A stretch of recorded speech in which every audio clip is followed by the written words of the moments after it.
Welcome to the Consummate Athlete podcast, where we explore what it means to be a well-rounded, happy, goal-crushing athlete. Every week, myself, sports journalist Molly Herford, and cycling coach and kinesiologist Peter Glassford interview experts and chat through all of your training questions. We're excited to have you along for the ride. Hello. Welcome back to the Consummate Athlete podcast. Peter, how's it going?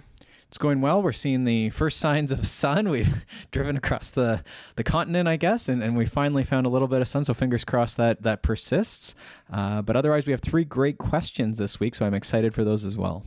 Yes, it's definitely, it's a very interesting thing I realized in the past week that being cold really does, in fact, sap your energy, your will to do anything, whether it's work or training. And it can just be very demotivating. So I think for those of you who are finally starting to see signs of spring outside and like even getting outside in the cold, I salute you. Know that it's hard. Know that it's okay to feel like crap, especially on those first couple of runs or rides outside in the cold.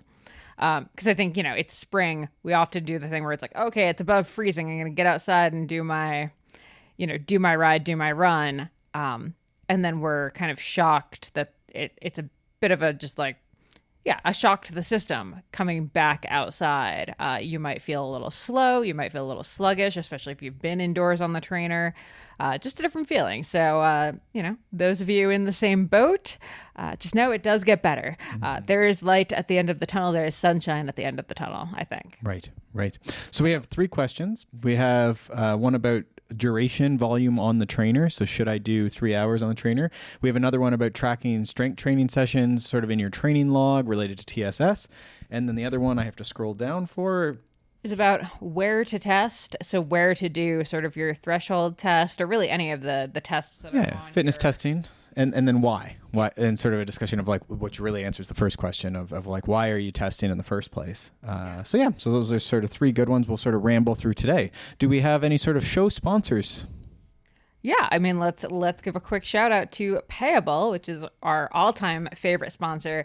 Good friends of ours. We worked with them to help develop this software, which allows you to take payments within a Google form. I will say we did not actually have anything to do with the back-end programming of it. We are not that smart. Our good friend Ryan is, however, that smart. But we did help create a bunch of the templates and use cases for it. So if you head to payableapps.com/athlete, you will notice that a lot of them are very much athletically oriented, stuff for ordering cycling, doing a cycling jersey order, cycling club registration, marathon registration. And that's right. And you might be listening, okay, this sounds like software or something that I'm not into. I'm not a data person, but I bet you do something where, again, jersey orders, you're doing a team into a cycling race, your kids are collecting Girl Guide cookies, you sell some vegetables on the side out of your garden, anything where you want to know the person's name and let's say their address or their email, and then you need $5, $20, $100 from them. That's what this is. It's a form that collects money. And so you've probably used a Google form before. And so all this Payable add-on does for the Google Forms ecosystem, the Google Workspace ecosystem, it just lets you collect payments. Yes, and maybe I'll actually use this to shout out. So Shred Girl's book for Lindsay and the Curse of Gemini Lakes is coming out at the end of May, and we are hosting a launch party for it at the Mansfield Outdoor Center in Mansfield, Ontario. It's going to be a super fun 2 days of hanging out, doing all kinds of riding, running, scavenger hunting, kind of silly summer camp kind of games.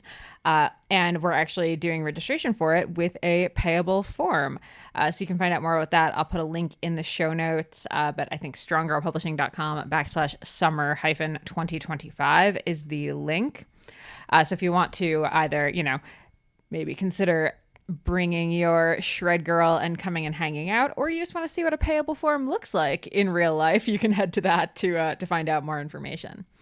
Payableapps.com/athlete for more on Payable. And let's talk trainers. Hopefully this question is now defunct for most of you and you are not thinking towards 3 hours on the trainer at this point in the year, but Some people are on the It's hard to say. We're just past March break. So at home in Ontario, there's probably another 6 weeks where you're going to have to go back and forth. So first thing is getting set up so you can go back and forth. We do like those combination workouts because at some point we're not saying that you shouldn't ride for 3 hours or do a long ride or a long workout. What we're saying is that it's dangerous. There's risk the more time you spend on an indoor trainer for a variety of reasons. The number one being motivation. It is just super boring. And if you burn your motivation from October to March, it's very hard on July 10th when the money's on the line to be at your best. And so there's sort of this like risk reward that we're always calculating. And I tend to be conservative, but I also try and not burn people out. So when I say most of the time we just stick under 90 minutes. And then I had mentioned in the last podcast, I think, that I was getting ready for these 200 milers. Gravel races that we were just sort of driving in the van, jumping out, and I was going to have to ride my bike vigorously for 100 miles. So I had done a couple of rides that were in around sort of 3 hours. I said there was a few different metrics, but the long story short is I had done a few 3-hour trainer rides. And then I said I had combined those with sort of like doubles, or maybe I went out and walked the dog right after, or just to try and get a little bit of big movement days in, because at some point I was going to have to ride for, I don't know what it took me, 5 hours and a bit, right? Was it 5 hours? Yeah, 5 hours and a bit. To do this 160K or whatever. So that was coming down the pipe. And so that's sort of like, that's an irregular thing. Most people don't do that. But when we do things like that, you do need to sort of get there as prepared as you can. No, I didn't ride for 6 hours, or I didn't do, try and simulate it 100%. I just got, usually that 50% or so is a good sort of rule of thumb. Now, the other thing that's sort of similar right now, I have a lot of athletes who are getting ready to go for spring training camps, or maybe just their trip to Europe is coming up, or wherever they're going. This is a lot of people from Ontario go down to North Carolina, down to Arizona, this type of thing, to get some miles in. But that's going to come with an increase in volume because you're going somewhere you want to ride a lot. You have all day. You're probably off work, so you have all day to do it. And so most people want to suddenly go from riding 8 to 10 hours a week to 10, 20, I shouldn't say 15, 20 hours. Some people might even go 25 hours, right? It quickly adds up if you spend most of your day on your bike. So again, the rule of thumb would be maybe get towards 50%. This is all very rough math in terms of volume. So you maybe do a 10-hour week. If you think you're going to do a 20-hour week, that's probably good. And then again, on the ride duration, you're probably thinking, maybe if I'm going to end up doing a 5 or 6 hour ride, maybe a 3-hour ride before I go down is a good idea to try and get on the trainer. Yes. Any tips for getting through 3 hours on the trainer? I think this is where, we're not talking about the heat training that we've talked about before. We're talking about having really good fans. Cool and fuel. That's my new sort of catchphrase, cooling and fueling. So yeah, you want to differentiate, like, are we cooling and fueling on this? Or for some reason, are you fasting and I don't know what rhymes. We got to work on a heating thing that rhymes with fasting or something. In general, we're not doing those things. We're trying to cool and fuel because you want your performance to be good. You want your recovery to be good. And so certainly something like this where we're pushing to our limits of motivation, we're pushing our limits of discomfort, we're trying to endure cooling and fueling. 3 fans, get the temperature in the house down, get the snacks, break the snacks into chunks. So every 10 or 20 minutes, you get a little chunk of your bar or orange slices or whatever it is you're having, probably all of them. I would say breaks every 30 minutes, hop off and go to the washroom or whatever. I think that's fine. You don't have to be super steady. You're going to stop, you're going to coast down a mountain on your other rides. You're going to, stop at a stoplight. There's going to be little breaks. Some people will stop and have lunch. Don't do that on these 3-hour rides. Get it done. But go to the washroom for 2 minutes. Go and get another orange for 2 minutes. Go and get whatever every 30 minutes. And that chunking will help. And then I think using all these virtual things. Maybe you're listening to music for the first hour, and then you get movies, and then maybe there's a Zwift or something to finish off. A lot of people are using things like a Zwift or a virtual environment, group ride, pacer ride, something like that can help as well. And then I do think in these virtual environments, one of the most underused thing is actually just riding, going for a ride versus doing a workout or something. Just go and do a 100K route, a virtual 100K route, and that's probably going to take you around 3 hours. So something like that where there's now a distance. It's not just the time you're doing. You also have to get through the ride. And so you might even ride for 2 hours. I had an athlete this morning, 2 hours and 46 minutes, and it was 100K on the nose. And they said, good enough. And the nice thing was they went, instead of doing 230 on the nose, they went to 246. because they were looking at this other whole number. So sometimes playing a game with yourself where you're looking at the elevation or the distance, and you just keep changing it on yourself like an aerobics instructor would. You say like one more, but now it's, 100 more meters of climbing or 10 more K, just 10 more K. And it's like, oh, wow, now you're at 246. You should probably just go to 3 hours. That's only 14 minutes. You can do 14 minutes. And then you've sort of talked yourself through this whole thing. Whoever did the 246 today just heard that and is now just devastated. You've just ruined I apologize for that. But yeah, the 100K was great. So that's sort of the stuff. And I don't think a lot of people have to do this. I think this is something where as you get into the spring, if you're not in a rush, there's no due date coming up for you. You're a very smart person. You're not like me where you had to go and like get out of that van, right? You can just go outside and ride and gradually build up your long ride on the weekends. And come July, you'll have ridden longer, whatever is appropriate for your goal. Yeah, I think two things. One is I'm a big fan of covering the timer on whatever you're riding on for at least the first chunk. You don't need to see the number tick up from 0. Mm-hmm. It's going to be really disheartening for the first, say 90 minutes if you are doing a 3-hour ride. Mm-hmm. So kind of just try to maybe cover that part of your screen for a little bit. Which is where people used to watch a race, a bike race, and they would just follow along, or they'd watch a movie and you're on the movie. The movie is 2 hours and 46 minutes. Finish the movie. I think that's how long Robin Hood, Prince of Thieves is. There you go. You could watch that great Kevin Costner movie. Or Men in Tights, which is pretty much the same movie, actually. I don't know if it's the same duration. That'd be funny. That would be funny. Okay, then what was my other... if you don't want to do 3 hours on the trainer, it's also okay to not do 3 hours on the trainer. Well, it really gets to that 90 minutes is probably enough for most of us. This person who wrote in, they said, they're in their 50s now. They're newer to cycling. They only started serious training three years ago. So you sort of also get into this, how much stimulus do you need to keep adapting? And I would say still, I'm 25 years into training, and still I think 90-minute workouts are effective and are my bread and butter workout. Now, I try and do a good job on them. I try and be steady. This is your classic zone 2 if you like, but this could also be an interval workout that you're doing. It could have some sweet spot in the middle sometimes. So maybe Saturday is 90 minutes with some sweet spot. And then Sunday is just classic zone 2, very honest zone 2, not pushing it harder than zone 2. And again, working on things like cadence. So often people will tell me, oh, I did 3 hours. And it's like they're pedaling at 62 RPM for this whole duration. And they've been probably on their phone, not paying attention, not engaged, not reacting to anything, not working on their speed skill. So that it's just do an hour and just pedal efficiently and effectively and have good posture. Don't sit up, have your hands on your handlebars. This is, again, that's kind of my big thing. Is I think back to my Ironman days, my very early cycling days, and I did 6-hour trainer rides that, if I look back, were garbage. They were such junk miles that an hour on the trainer properly would have 100% been more efficient than that, but it just felt badass to say I did 6 hours on the trainer. Sure, it wasn't. It was pathetic.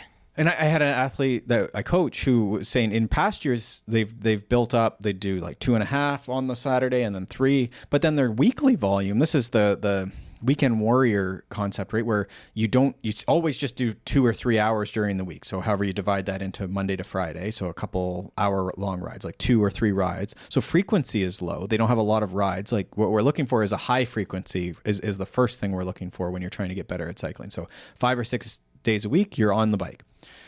Then we start thinking about volume, but you want to be careful. The rule of thumb is usually say 25 to, you'll maybe see 40% of your weekly volume, but usually it's 25 to 30% of your weekly volume in your long workout.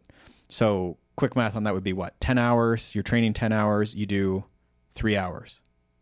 Does that make sense? So on Sunday or Saturday, you would do a 3-hour ride, and that's the long workout. And then you divide the rest between the other workouts of the week. So that doesn't take a lot, right? I think that would be, what is this? A couple 90-minute rides during the week, 3, say, and then 2 days off. And then, maybe a 2-hour or 2.5 on Saturday, and then a 3-ish on Sunday, something like that, right? So you're getting about 5 hours across the weekend, half your volume on the weekend, but it's not a 5-hour ride on Sunday.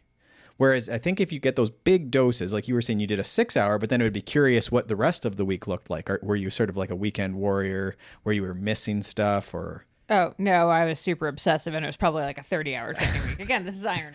Okay, but that would be, the 30-hour person probably does need 6-hour rides. This is why the Pro Tour riders have multiple 5-hour rides in the week, because they're doing 30 hours. That are not done on the train, like what I'm trying to say is my 6-hour ride wasn't done very well. Like I have pictures of me on it, and like I'm sitting upright and Typing, like, yeah, exactly. Like basically like working at the like on the bike. So my contention too is you can do whatever you want. We always say like, if it's working for you, let it work. If it's not working for you, if you're not getting the results you want, then it would be curious if you could do better with a good 90-minute ride, maybe more rides across the week, maybe more intensity. Maybe you're not getting it. And a lot of the times these folks who are doing the 6-hour ride then don't get the high intensity work, A, because they're tired, B, because they don't like it. They'd rather rip the Band-Aid off slow.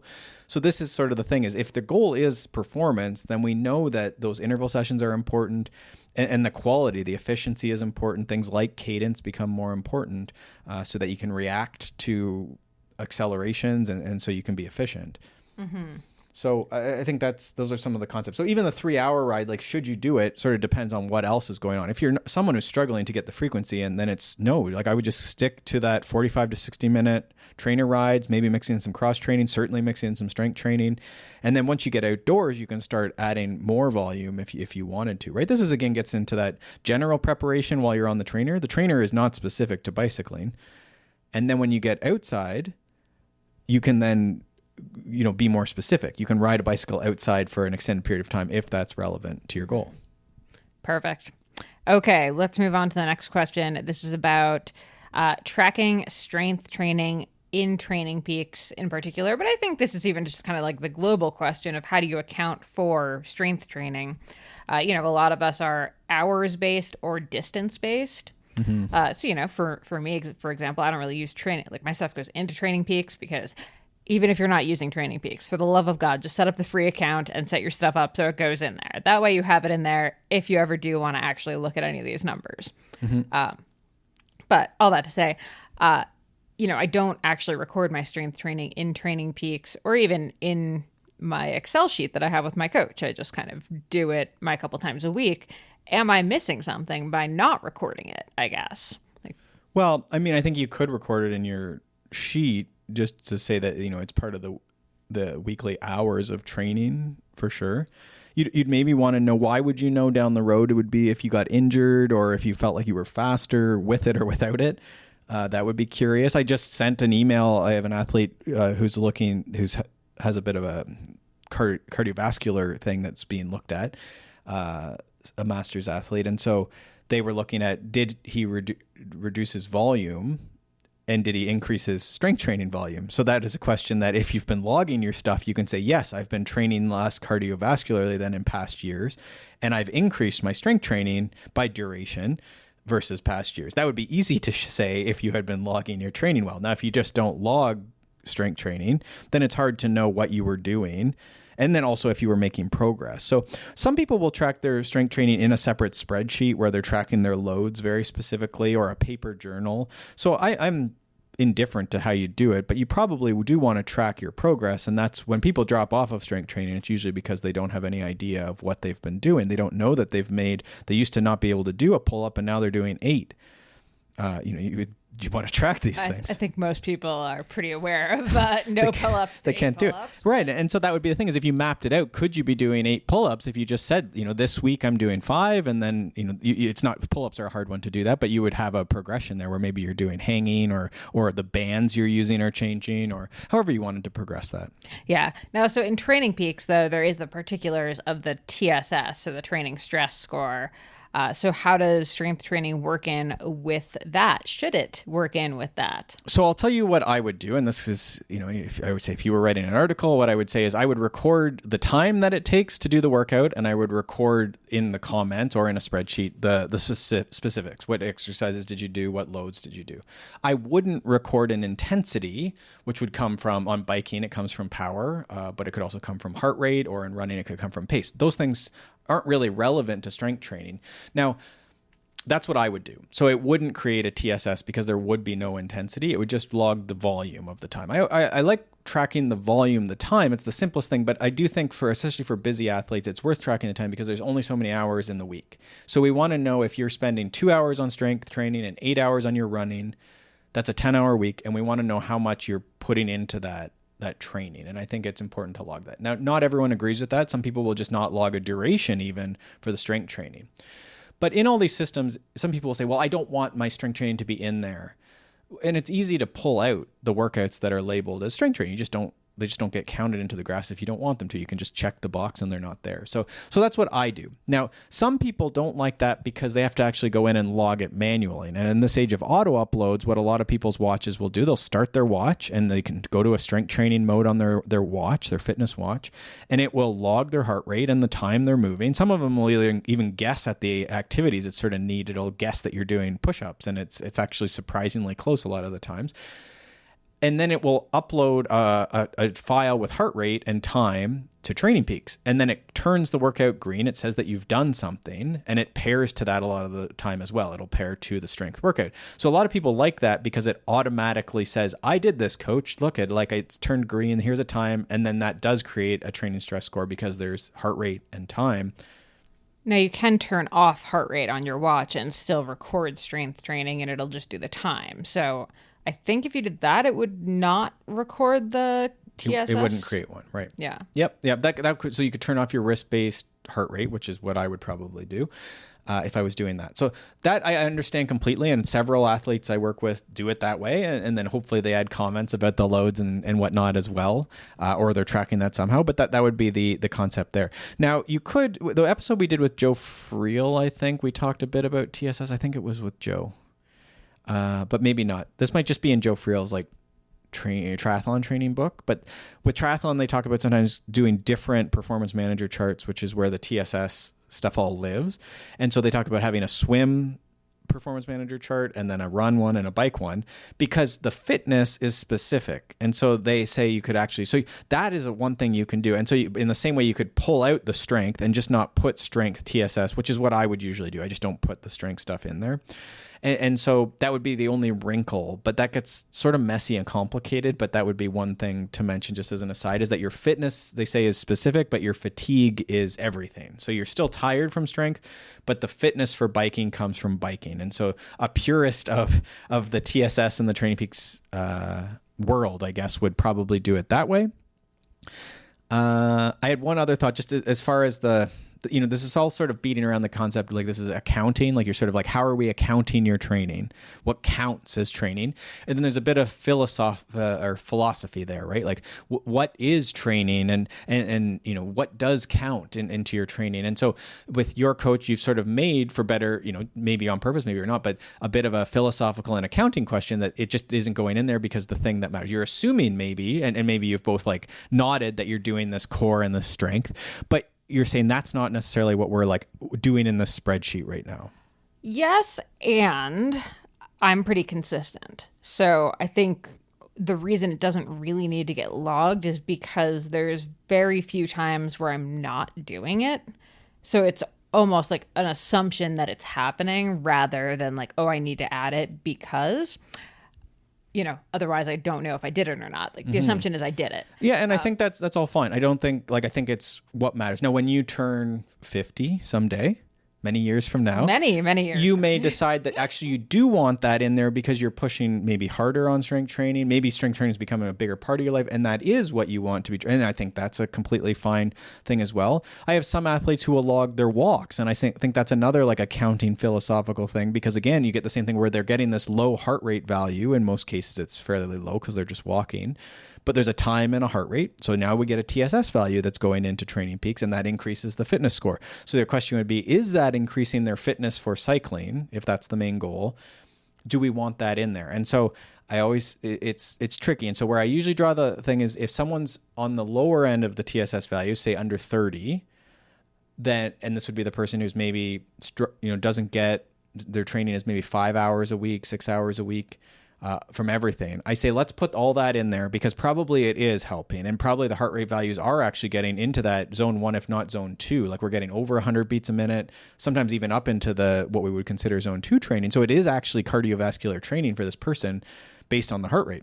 So I do often think I'm like a little annoyed that I don't log our walks, because I'm like, that would give me like an extra like almost 15 miles a week. Mm-hmm. If you were tracking mileage, yeah. So this is again, what are you measuring, right? So it gets really messy.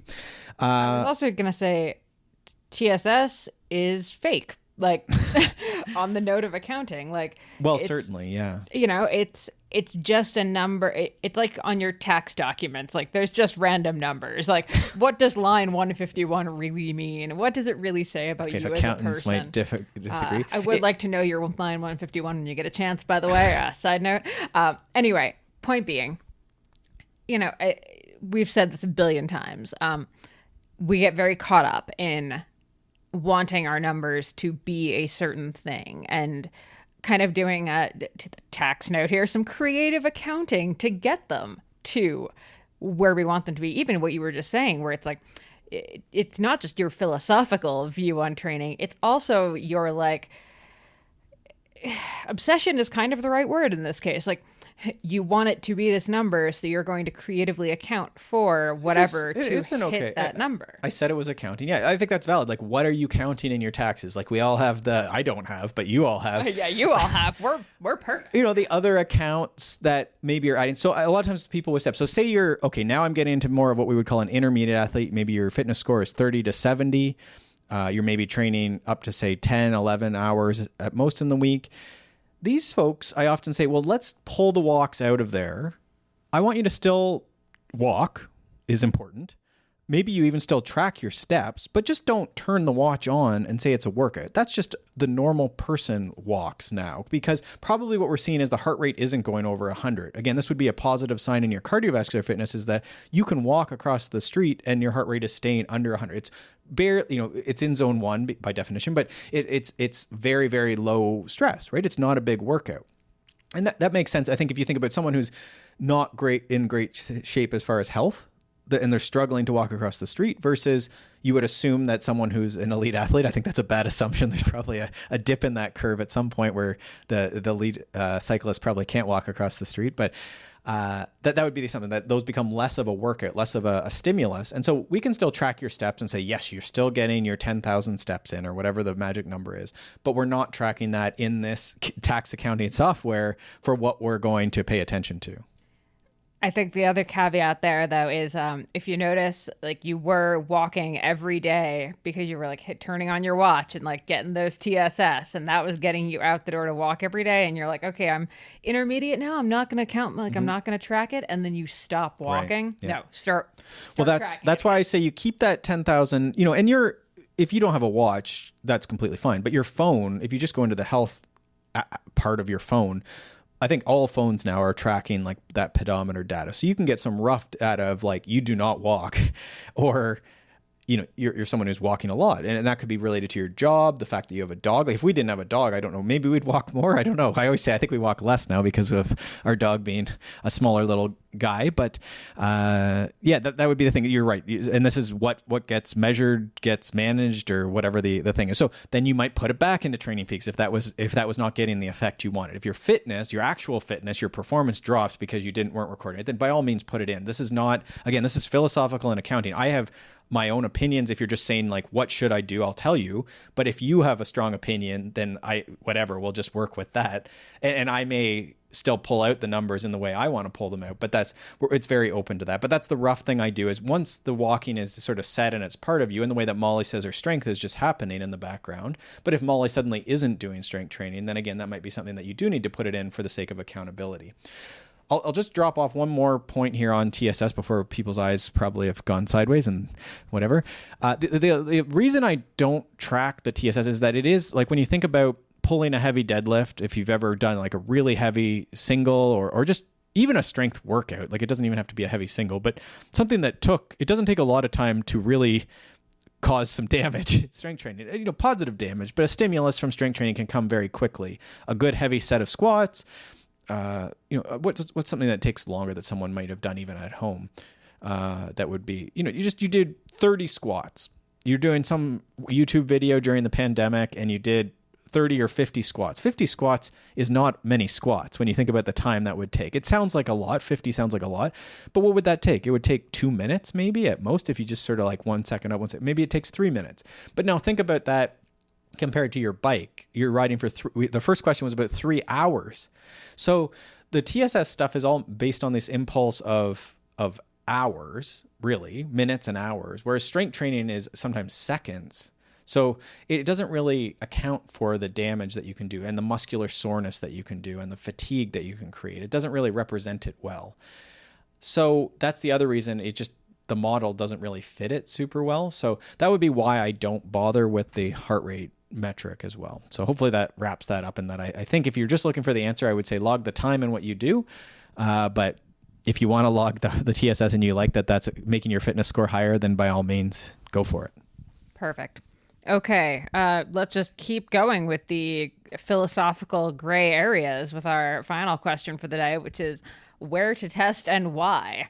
So we're just really deep in what does it all mean? Well, hopefully this one's getting outside and more fun. But so why would you test? Sometimes when people talk about going for VO2 tests or lactate tests, I always say it's a lot of isolated stuff and money to spend.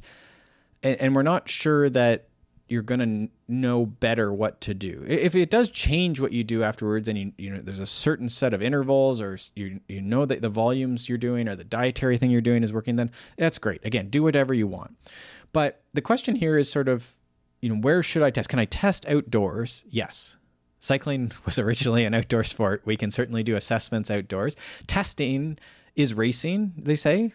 Workouts are testing. You can get, especially now with power meters on bicycles, you get information from every workout you do. So in some athletes, I don't actually test that much, especially if they're pretty good at doing hard workouts twice a week. We get a lot of good data. It might not be full max, but they're going pretty hard a lot of the time. And you can sort of extrapolate how much harder do you think this person can go? And then we can use races and maybe the group ride as well. But I think most of us are now familiar with things like Strava. How fast do you go up the local hill? What a great test. That was probably everyone should do that one. Just, this local segment. And whether you post it to Strava, I don't care. I don't care how you do it versus other people, but we should have an idea about your time up this local hill. So we have this hill near the house. I do most of my intervals on it. Not always the full hill. It's probably an 11 minute effort for me to do the full segment. But a lot of times I'll do 8 minutes. But sometimes I do 2s and 1s, and I am just very familiar with that hill. And so that's good. That's like the place. That's like the lab where I go to do my work, right? But when I do want to know how I'm doing, I can go and see how fast do I go up this hill. And is that just my fitness? No, it's the bike I'm on. It's the surface conditions, which isn't related to me, but it is if it's muddier or bumpier or looser or sandier or hotter. There's a lot of environmental factors that could make my test go better or worse. So you do have to account for that if you're not in a perfect lab setting. But what it is sort of like is like a mountain bike race that's sort of variable, and you fight for traction and you learn, do your tires roll faster? Because those are things that we can adjust. Is my aero helmet helping me on this or not? Is my cooling strategy, my fueling strategy? All these things get put into that messy test. So yes, it's messy, but at the end of the day, if I get up that hill in 7 minutes and 50 seconds, and it used to take me 8 minutes and 10 seconds, that's a pretty good indicator that things are going well, whether that's mechanical, motivational, fueling, all the L's, nutritional. So that I think is a fantastic thing to include in your training. But you don't want to get so every day, like I'm just testing to make sure it didn't slip away since last week or something. So I think that's great. So the question though is then, could you take that idea and say, I have a mountain bike loop, course, hill that's more mountain bikey, and could I test on that? Well, sure you could. Right? It's the same thing. There's probably a Strava segment for that loop or hill or whatever it is. And yes, again, there's all the variables. If it's muddy or someone moves the rock or the tree falls down or whatever, then your time's going to be affected. So you do have to observe and take notes like that. But again, I think for someone who the why of testing is if you're very limited technically, you probably should do your tests like that, so that you do get an indication if you're getting better at going at race speeds off-road. You don't hit the tree anymore. You do clear the log. You do get around the course. And so what you might actually see is a lower power output to get around the hill or the loop faster if you start cornering faster, braking less, pumping more, maybe clear the gap or whatever it is. So I think that's definitely that off-road time trial is a fantastic test to do and keep an eye on. But of course, again, we're going to be a little messier on if last time it was 8:05 and this time it's 8:01, it's the same, right? It can your margin for error is going to be a little bigger than maybe you would be if you went and got a professional lab test with all the bells and whistles. Perfect. Now, you don't do a lot of testing. We've talked about this before. Not do a lot of testing. But do you have segments or anything that you know? Nope. No. Okay. So, I mean, I think there's a lot of great athletes that sort of just, they know they're putting in their hours and they do their work based on feeling. You do talk about paces though. Just recently you were telling me that, you were... I mean, I know very roughly what sort of my like comfortable, just we'll say zone 2, I guess, pace is. And I can tell, where I'm at, or in environmental factors, I guess, when it is significantly slower. Like I was just saying at the top of this episode, it's been very cold where we've been training lately, and, training outside, living outside because we're in the van, like it's been a little slower. And then this weekend it finally warmed up enough and I was out and I was like, oh, okay, I'm not slow. It's just been very chilly. Which is great. And that could be, as you say, lifestyle factors. That could be where you're wearing more clothes. I don't know if you changed your shoes because of the temperature, but heavier shoes would slow you down as well, obviously. But we know from the Stephen Chung podcast that cold doesn't, there's an inverted U curve probably there of performance, where if it's too cold, we perform poorly. And if it gets too hot, we perform poorly. And then there's a nice Goldilocks zone in the middle where it's great racing conditions. So that's fantastic. But that is a great, if you're not a big max testing person, or maybe you're like Molly, where your race is measured again in many hours and perhaps a day, this is where something like that maffetone test or that submax test, really Molly's saying her zone 2 test, when she's running for 20 miles, what is the average pace across a flat gradient? Again, if you wouldn't do this uphill, but across a flatter, you run on a rail trail most days, and a lot of people will warm up on a road. So if you do a 30-minute test and it's under that zone 2 heart rate controlled some way, how fast are you rolling? And that would be a great measure. I would say that would probably correlate really, really nicely with something like a 100-miler. Again, assuming it wasn't super mountainous or technical or something like that, it would be, if someone was running faster in that zone 2, then they would probably perform better in a long duration race. For sure, yeah. And I think this is where, if you're kind of confused about what sort of testing you should be doing, this is a great opportunity to book a call and just kind of talk through, with Peter, like what actually would make sense from a testing standpoint. You can talk about like, well, what do I have locally? What are my goals? What do I have around me? Sure. And sort of talk about that, because I think, often training plans, especially if you've just bought kind of a generic one, they might have some testing in them, but it might not really like make sense with what you're doing, what your goals are. So, yeah, I can kind of tailor it to you a little bit. Yeah. And so that was, I think that's exactly it. Some people, if you were, say, more recreational or endurance focused, you'd want to know, again, that sort of zone 2 test or that maffetone test. If you just look up the MAF test, MAF, that's a great one that's not threatening in any way and can be done running or biking. Could really done any sport, really. And then that 20-minute test is the one we sort of started talking about. That's your sort of, I guess, classic threshold test, which we won't get too deep into the like threshold debate, but that's like a classic, like how many watts can you do or how far can you go in 20 minutes?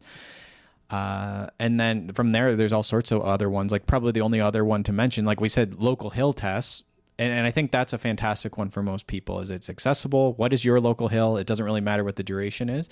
But if you can get something in around that 5 or 6 minutes, that is like VO2 max, and that's been very trendy lately with the longevity side of things. So that would be another one that if you're someone who wants to be more on the health longevity, that in lieu of something else, maybe you are an off-road cyclist. I think VO2, a 5 minute, how fast can you get up this hill? That's about 5 minutes.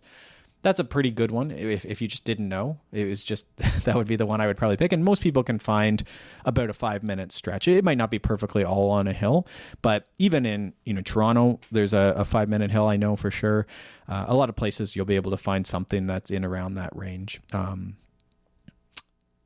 Perfect. Yeah, I think that's that on testing. Is just thinking, what are you trying to do? What is your limiter? What are you trying to get better at? And then test that, right? In the same way we talked about the TSS and the walking and the different sports, thinking about what are you accounting for? What are you managing? And then that would be why we do the test, is to see if you're improving. Is the training you did for the last 3+ weeks, is it helping you get better? at that thing. Going up a hill off-road as fast as you can might be what you're trying to assess. But then another person, again, might be looking at downhill or technical or endurance or any of these other aspects. Sprinting would be one we didn't talk about.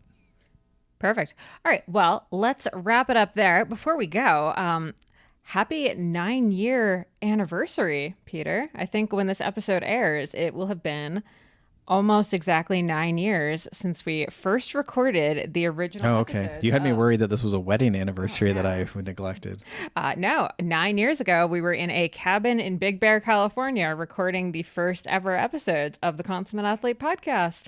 Just two crazy kids with a dream. Okay, well, there you go. We made it this far, I guess. Yeah. Do you have any favorite, if you had to pick one, like favorite moment from all of our podcasting years? That's a tough one. I know I was probably very nervous when Katie Bowman came on the first time. I remember that. I think we recorded that one in your mom's closet. I did? Yeah. Lots of shirt jackets and stuff, I guess. You know what? The closet as the recording studio is still, like, honestly the best move as far as, like, blocking sound goes, you know, other than being in an actual studio. I was actually just thinking, I don't know why it popped in my head, but I think my favorite was we had Katerina Nash on pretty early on. And I mean, Katerina is one of my favorite humans, just like period. Longtime hero, still hero. And I remember in the episode, we were talking about it. She was talking about growing up and now being in the US and saying just like it was still so amazing to her that she could just get like avocados any time of year or like blueberries year round. And I guess, I don't know, for some reason I was just thinking about that as we've been in the van and, you know, even with the price of groceries these days, you know, looking around at the grocery store and being like, oh, like I can get all of this stuff. And this is pretty wild and pretty grateful for that. So I think that's one of my favorite episodes. Okay. I thought you were going to say that she said she still had the odd glass of wine, even though she was winning World Cups. Reason. Okay. Yeah, that's my favorite part about her. But favorite thing she said was definitely the avocado note. Okay. Well, there you go. Well, thank you for those who have been along for any part of that journey and for continuing to be here. And yeah, I guess we'll continue doing this for, I guess, another year. We'll see. Anything could happen. But yeah, we'll try and get towards that 10-year anniversary and figure out what we're going to do at that point. All right. As always, head over to the show notes, grab all the links we mentioned. Do us a favor, subscribe, rate, review. If you have any questions for us, hit us up over at Consummate Athlete on Instagram or consummateathlete.com with the contact form. All right. With that, happy training, and we'll see you next week. Thanks so much for tuning in to the Consummate Athlete podcast. If you want to hear more training, racing, and endurance sport advice, make sure you subscribe to the podcast and leave us a rating and review. You can also subscribe to our newsletter at consummateathlete.com for a weekly dose of inspiration and advice straight to your inbox.